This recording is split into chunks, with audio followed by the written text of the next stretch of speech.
The Arizona Territory's sun beat down mercilessly on the red sandstone cliffs, casting long shadows across the desert floor where sagebrush and prickly pear cactus struggled for survival. In the distance, dust devils danced like spirits across the barren landscape, while vultures circled overhead, patient and watchful. Hidden deep within a narrow canyon, Clara Martinez pressed her back against the cool cave wall, her arms wrapped protectively around her younger siblings. 8-year-old Miguel whimpered softly, his stomach cramping from hunger, while 12-year-old Rosa tried to muffle her coughing fits. They had been hiding for 3 days now, surviving on the last drops of water from Clara's leather pouch and a handful of dried corn that had scattered from their torn saddlebags. "Shh, Miguel," Clara whispered, smoothing his dark hair with trembling fingers. "We have to stay quiet." The memory of that terrible night still burned in her mind. The thunder of hoofbeats, the acrid smell of smoke, her father's desperate shouts echoing across their small ranch before falling silent forever. The men who had come weren't soldiers or lawmen, just drifters with cold eyes and cruel intentions, taking what they wanted and destroying what they couldn't carry. Clara had managed to escape with her siblings through the back window, grabbing what little they could, before fleeing into the desert on their father's old mare. But the horse had spooked during a thunderstorm, throwing them from the saddle and disappearing into the night, leaving them stranded in this unforgiving wilderness. Now, as the third evening approached, Clara felt hope slipping away like sand through her fingers. The water was gone, their lips cracked and bleeding. Miguel had stopped asking for food, and Rosa's cough was getting worse. Clara knew they couldn't last much longer. As twilight painted the canyon walls in shades of purple and gold, she heard it, the soft crunch of footsteps on gravel, moving with deliberate caution. Clara's heart hammered against her ribs as she pulled her siblings deeper into the shadows, pressing a finger to her lips. The footsteps stopped just outside the cave entrance. A tall silhouette appeared against the dying light, broad shoulders outlined by the sunset.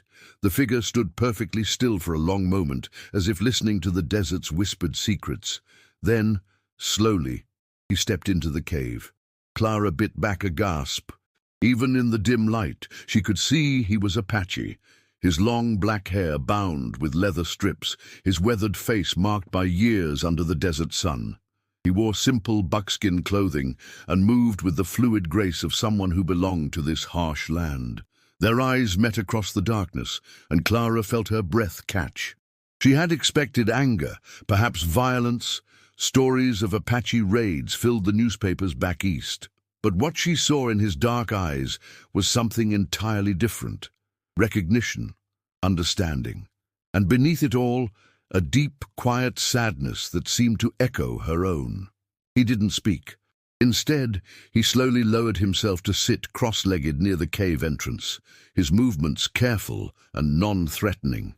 From a leather pouch at his side, he withdrew a piece of dried meat and a small clay vessel. Without a word, he set them on the ground between himself and the children, then retreated to the far side of the cave. Miguel's stomach growled audibly in the silence. The Apache man's lips quirked almost imperceptibly. Not quite a smile, but something close to it.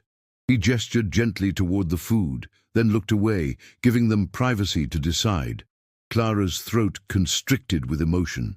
Here was a stranger, a man whose people were often portrayed as enemies in the newspapers, offering sustenance to 3 lost children without expecting anything in return. The simple kindness of the gesture overwhelmed her, bringing tears to her eyes. "It's okay," she whispered to her siblings, her voice barely audible. I think it's okay." The small fire crackled softly in the cave's depths, its warm glow dancing across the sandstone walls as night settled over the canyon. The Apache man, who still hadn't spoken a single word, had gathered dry wood and sagebrush with practiced efficiency, building the fire just far enough from the entrance to avoid detection while still providing warmth and light. Clara watched him with growing fascination as he moved about their temporary shelter. Every gesture was deliberate, economical, born of years surviving in this demanding landscape. He had shared more food from his pack, strips of venison, nuts, and even a precious handful of berries, but he ate sparingly himself, ensuring the children had enough. "What's your name?" Rosa asked suddenly, her voice hoarse but curious. She had always been the bold one, the one who asked questions that others were afraid to voice. The man looked up from where he was arranging flat stones around the fire to retain heat. His dark eyes met Rosa's, and for a moment Clara thought he might answer. Instead, he simply shook his head gently and returned to his work. "Maybe he doesn't speak English," Miguel whispered, his small face more animated now that his belly was full. Clara found herself studying their mysterious protector more closely. There was something in his manner, in the careful way he avoided looking directly at them for too long, that suggested he understood perfectly well what they were saying. The silence seemed deliberate, chosen rather than forced. As the fire settled into steady flames, the Apache man pulled a worn blanket from his pack and spread it near the warmth. He gestured for the children to use it, then positioned himself near the cave entrance, his back against the wall, where he could watch both the desert beyond and his charges within. "You don't have to stay," Clara said softly, though the words felt hollow. We'll be fine." He turned to look at her then, and she saw something flicker in his expression. A shadow of old pain, perhaps, or recognition of her brave lie. He said nothing, but his presence spoke volumes. He wasn't leaving them alone in the desert night. The wind picked up outside, whistling through the canyon and carrying the distant howl of coyotes. Miguel instinctively pressed closer to Clara, and she felt Rosa tense beside her. But the Apache man remained calm and alert, his weathered hands resting easily on his knees, radiating a quiet confidence that gradually eased their fears. "I'm Clara," she ventured after a long silence. "This is Rosa and Miguel." When he didn't respond, she added, "Our parents, they're gone. We were traveling to Tucson when—" She couldn't finish the sentence. For the first time, the Apache man's expression softened noticeably. He reached into his shirt and withdrew something, a small piece of smooth turquoise, worn smooth by countless hands. He looked at it for a moment, his thumb tracing its surface, then carefully tucked it away again. Clara understood. He, too, had lost someone important. The night deepened, and one by one her siblings succumbed to exhaustion, curled together on the borrowed blanket like sleeping puppies. Clara fought to stay awake, feeling responsible for watching over them, but her eyelids grew heavy as the warmth of the fire and the security of their protector's presence worked their magic. "Why are you helping us?" she whispered into the darkness, not really expecting an answer. The Apache man was silent for so long that Clara thought he might not have heard her. Then, in a voice so quiet it was barely more than a breath, he spoke his first and only words of the night. "Because once, someone helped me." Clara's heart clenched at the simple honesty in those words. She wanted to ask more, to understand the story behind his kindness, but sleep was pulling her under like a gentle tide. As she drifted off, she was dimly aware of him adding wood to the fire, the soft sounds of his vigilance, a lullaby in the desert night. Dawn broke grey and threatening over the canyon, heavy clouds building on the horizon like an approaching army. The Apache man was already awake when Clara stirred, having maintained his watch through the night. The fire had burned down to glowing coals, and he was quietly preparing what appeared to be a medicinal tea, using herbs he'd gathered from his pack. "For the cough," he said simply, when he noticed Clara watching, nodding toward Rosa, who was still sleeping fitfully. It was only the second time he'd spoken, and Clara felt privileged to hear his voice again, low and careful, with a slight accent that suggested English was not his first language. As Rosa woke and sipped the bitter tea, her coughing gradually subsided. The Apache man watched with satisfaction, then moved to the cave entrance to study the darkening sky. "Storm coming," he announced, and Clara could see he was right. The wind was picking up, carrying the metallic scent of rain and the promise of lightning. Thunder rumbled in the distance as he began securing their small camp, using rocks to hold down loose items and preparing the cave for the weather ahead. Clara helped as best she could, following his silent directions, while Rosa and Miguel huddled together nervously. "Will we be safe here?" Clara asked, watching lightning fork across the clouds. He met her eyes with quiet certainty. "Yes."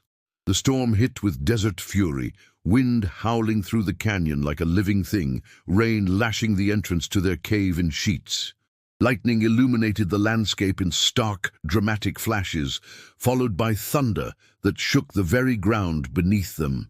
Miguel whimpered and buried his face against Clara's shoulder, while Rosa pressed close to her other side. But the Apache man remained calm, even building up the fire to counter the damp chill that crept in with the wind. It was during a particularly violent lightning strike that they heard it, the sound of horses and men's voices carrying on the wind, barely audible above the storm. The Apache man was on his feet instantly, moving to the cave entrance with predatory grace. Clara felt her blood turn to ice as fragments of conversation drifted through the rain. Tracks led this way. "3 kids can't have gone far. Boss wants them found." Their pursuers had caught up at last. The Apache man turned back to them, his face grim but determined. He gestured for them to move deeper into the cave, then began systematically erasing signs of their presence, scattering the fire's ashes, smoothing disturbed sand, removing any trace that might give them away. Clara's hands shook as she helped gather their few possessions. These men, she was certain they were the same ones who had destroyed her family's ranch, would show no mercy if they found them. The stories she'd heard about what happened to children who witnessed crimes made her stomach clench with terror. The Apache man finished his work and moved to crouch beside them in the cave's deepest shadows. For the first time since they'd met, he reached out and gently touched Clara's shoulder, his dark eyes fierce with protective determination. "Trust me," he whispered. Outside, the voices grew closer. Clara could hear horses snorting and men calling to each other over the storm. Her heart hammered so loudly she was certain it would give them away, but the Apache man's presence beside her provided an anchor of calm in the chaos. A man's voice echoed from just outside their hiding place. "Check that cave, Johnson. Kids might have taken shelter." Footsteps approached through the rain, boots slipping on wet stone. Clara bit her lips so hard she tasted blood, while Miguel trembled against her side. The Apache man had gone perfectly still, every muscle coiled and ready. A shadow appeared at the cave entrance, a figure silhouetted against the lightning-torn sky. The man peered into the darkness, water dripping from his hat brim. "Nothing here," he called back to his companions. "Just another empty hole in the rock." The footsteps retreated, voices fading as the searchers moved on through the storm. But the Apache man didn't relax until the sound of horses had completely disappeared, swallowed by distance and thunder. Only then did Clara realize she was crying, silent tears of relief and gratitude streaming down her face. This stranger had risked his own safety to protect them, using skills born of generations of survival in this harsh land. "Thank you," she whispered, though the words felt inadequate for what he'd given them. He didn't respond with words, but his hand briefly covered hers, calloused and warm, conveying more comfort than any speech could have managed. As the storm began to subside and the first hints of sunrise painted the eastern sky, Clara knew their time in the cave was coming to an end. But she also knew that whatever came next, the bonds forged in this place would last forever. The morning after the storm dawned clear and bright, the desert air washed clean and carrying the sweet scent of sage and rain-dampened earth. Puddles reflected the azure sky like scattered mirrors, and even the sparse vegetation seemed to glow with renewed life. The Apache man had left early, before the children woke, returning an hour later with fresh water and news that their pursuers had moved on toward the east. But Clara could see in his weathered face that their time together was drawing to a close. "Tucson," he said simply, pointing toward the distant mountains. "2 days' walk. Safe there." Clara's heart clenched at the thought of saying goodbye to this man who had become their unexpected guardian. Will you come with us?" For a moment, something flickered in his dark eyes, longing perhaps or regret. But he shook his head slowly. "My path is different." Rosa, always more perceptive than her years suggested, stepped forward. "What's your name, please? We need to know what to call you when we remember you." The Apache man was quiet for so long that Clara thought he wouldn't answer.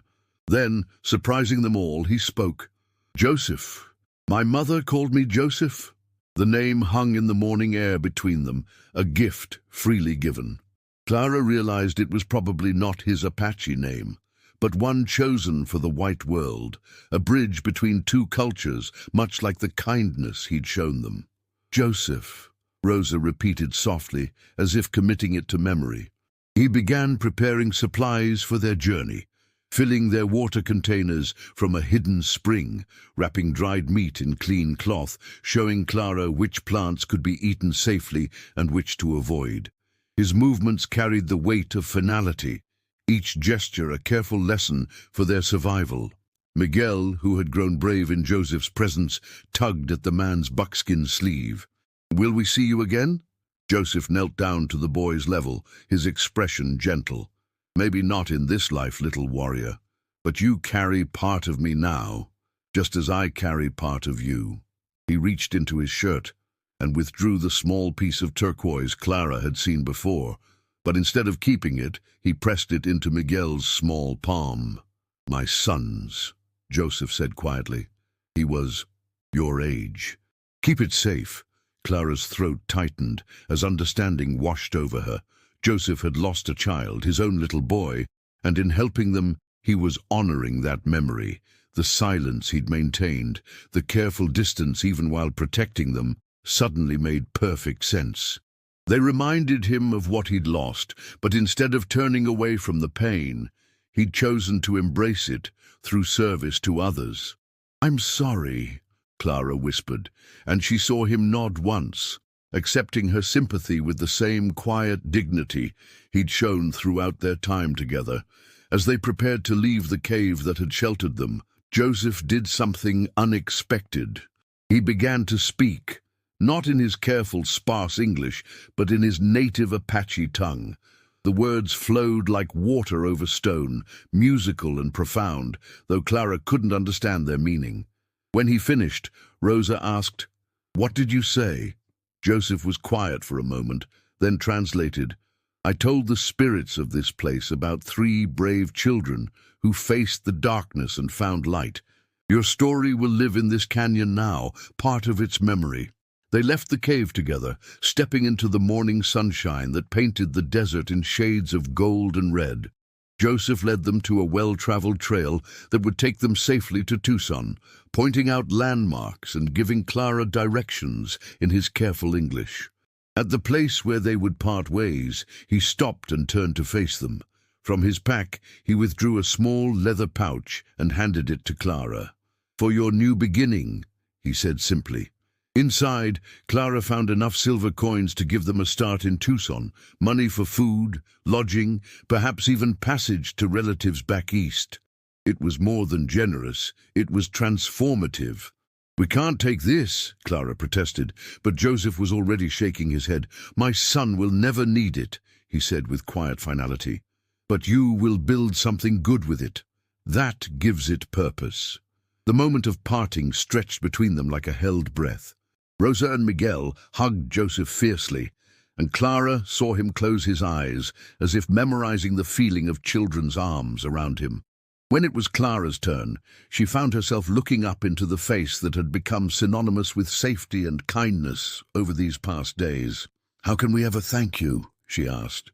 Joseph smiled then, the first full smile she'd seen from him, and it transformed his entire face, revealing the man he might have been in a world with less sorrow. "Live," he said simply, "live well, and remember that kindness exists in unexpected places." He turned and walked back toward the desert, his figure growing smaller against the vast landscape. But he didn't disappear entirely. At the crest of a low hill, he stopped and raised one hand in farewell, a silhouette against the morning sky that spoke of strength, solitude, and hope. Clara watched until he was completely gone, then turned to face the trail that would lead them to their new life. In her pocket, the silver coins clinked softly with each step. In Miguel's hand, the turquoise caught the sunlight like a tiny piece of sky. And in all their hearts, the memory of a man who had shown them that grace could emerge from the deepest grief, and that sometimes the most profound acts of love required no words at all. Years later, when Clara had built a new life in Tucson and her siblings had grown into strong, compassionate adults, she would tell the story of the Apache man who saved them in the desert. She would speak of his silence and his kindness, of the way he had given them not just survival, but the understanding that hope could be found even in the darkest places. And sometimes, on clear desert mornings when the light hit the mountains just right, she would swear she could see a familiar figure moving through the landscape, still watching, still protecting, still carrying his quiet grace through a world that desperately needed it. The gift Joseph had given them wasn't just money or safety. It was the knowledge that even in their deepest loss, they had the power to choose love over hatred, hope over despair, and service over selfishness. It was a lesson that would guide them for the rest of their lives, a living memorial to a man who had found healing in helping others heal. In the end, that was Joseph's greatest gift. Not just their survival, but their understanding that true strength comes not from avoiding pain, but from transforming it into something beautiful for others.